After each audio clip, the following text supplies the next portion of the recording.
Mike, after last week, how would you say you're feeling at the moment? Positive, I think, overriding, because it was a real difficult experience to go through, and I've had some dark days in football, but that was certainly up there. It was really hard to stomach in the manner, and what I feel as though, for me, I'm very quick to put in perspective, is not taking away the journey that we've been on since we've come in, and I think that was why it was so difficult to take, because since we've come in, the boys have been exceptional and they've responded to everything that we've tried to do, and every time we've had a loss, we've had a bounce back. Our reaction's been different class, and I think it was at the first back-to-back defeat, and like I say, in the manner it was brutal. So I felt I was feeling for the players at the time, feeling for the fans, obviously, so close to getting close to automatics, and then going into the playoffs off the back of that record, but with that anticipation and a real kind of belief in ourselves, and I definitely was on board, and I had every belief and every confidence that we were going to progress, and we just needed to focus on what we needed to do. But we come up short, and I think convincingly come up short, and I think that was the hardest part, I thought, and I think that was what was difficult for the fans to see, for myself to see, but football's taught me that you have to learn, and you have to learn quick, and we talk about decompressing, and for me there's no break. There's just in straight away, looking at exactly what went wrong, why it went wrong, and I think largely a lot of it was we're victims of our own success, because when we won convincingly, and when we lost convincingly. So we tried to do what we can to minimise that, but obviously it was a bigger gap than we anticipated, and it was fully exposed in the biggest game of the season, which I think that was hard to process. Difficult couple of games all round, wasn't it? From conceding at inopportune moments to even having the first game delayed. Yeah, and again, really difficult on the supporters. I can appreciate that. Travelling down there, and for us as well, it was less than ideal. But I'll never talk about that before the game, or even after the game. There's no excuses for us, and I'll never sit here trying to make excuses. We weren't good enough in every single area. So of course it was a real hard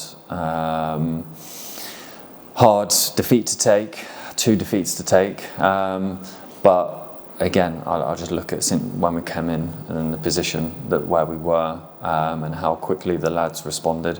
And from that first game at Accrington, when we came in and we lost the game, but there was so many positives there, and you could slowly see the style and the identity coming through.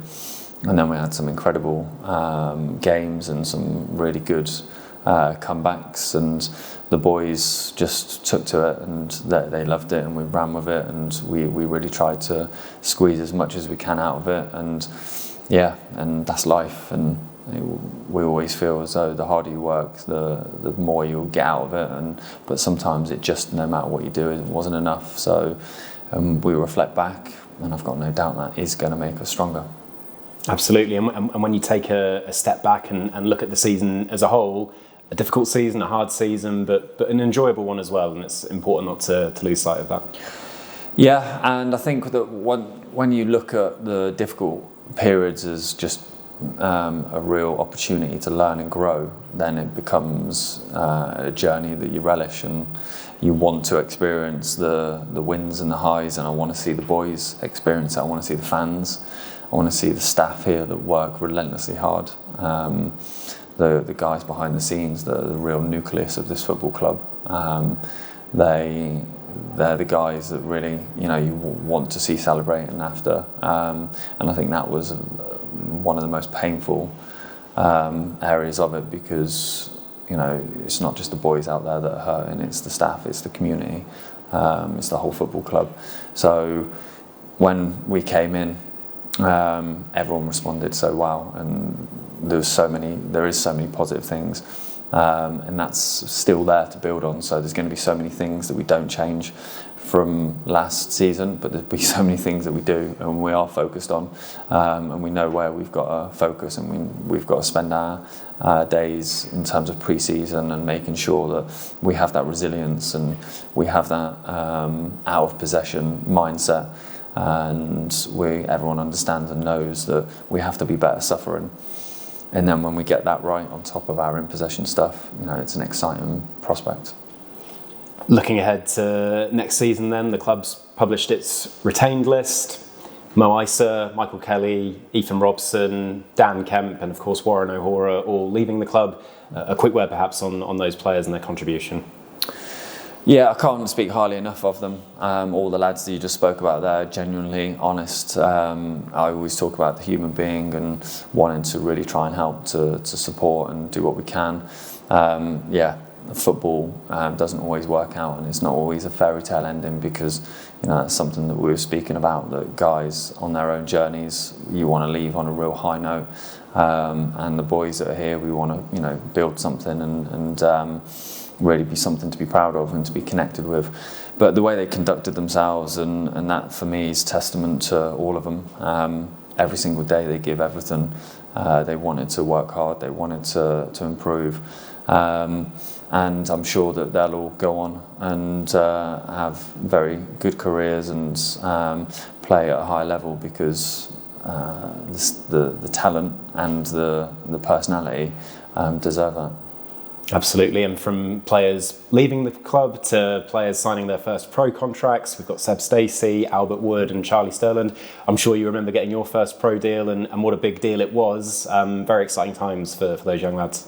It is that, yeah, exciting. So those three boys, they work relentlessly every day, and that was really the key, the core of when I came in and saw the group. And obviously, the coaches here, the guys here have been working with them for a longer time than I've had the opportunity to. But you can see their characters and in their work, and when players have got that honesty, that maximises the ceiling with their talent in terms of where they can get to. So really pleased, really excited for them. Always very quick to put a reality check on it, that they get the contract, but it doesn't mean they've earned their way into the first team. That people say this is where the hard work starts, but that's not true, because it's already started. You see them working their socks off every single day, so the hard work continues. But really pleased to be working with them, and it's a real challenge for them to come in and every day they need to focus on improving. And just finally, Mike, I suppose, what happens next? I know we'll see you back here very soon for pre-season, but where's your head at the moment? We're building. We're in terms of the boys are off now. It's time for them to reflect, dust themselves down. For us, it's a new chapter. We're going to have a really new group of players. So it's about making sure first you get that recruitment right, and we're working every single day. Probably more hours than when we're here on the training field, because the amount of players out there, the amount of opportunity, we really have to get that right. We know how important the recruitment is. So again, the guys here, I don't think they've left since the playoff game. I think that they're sleeping here, they're living here, because that's the work that they put in, and it's relentless. So my head is at that. We've got an opportunity now off the back of last season, what we're able to achieve in terms of our style and our identity. We've got to make sure that out of possession we're stronger, and that's as straight as it is. We know we weren't good enough when we didn't have the ball, and we know we didn't suffer and we didn't react well to setbacks. That's where our focus is on now, is making sure that we recruit the right characters. And we get the right people around, coaches, to give them the right detail. So we make sure that when things aren't going our way, we don't change our habits, and we make sure that what got us into the position of fourth sees us, get us out of sticky situations, and that experience and relentless endeavour and that pursuit, that selfless honesty comes through in everything we do, and I'm very excited for it, and I know that the guys here are as well, and looking forward to getting back. And it's mad because sat here a week ago with a really horrific feeling in the pit of my stomach, and watching a lot of guys in a lot of pain, but maybe that's just the thick skin resilience that I've been able to develop, because it's just flipped now to pure excitement, and I'm really optimistic and excited about coming back in pre-season.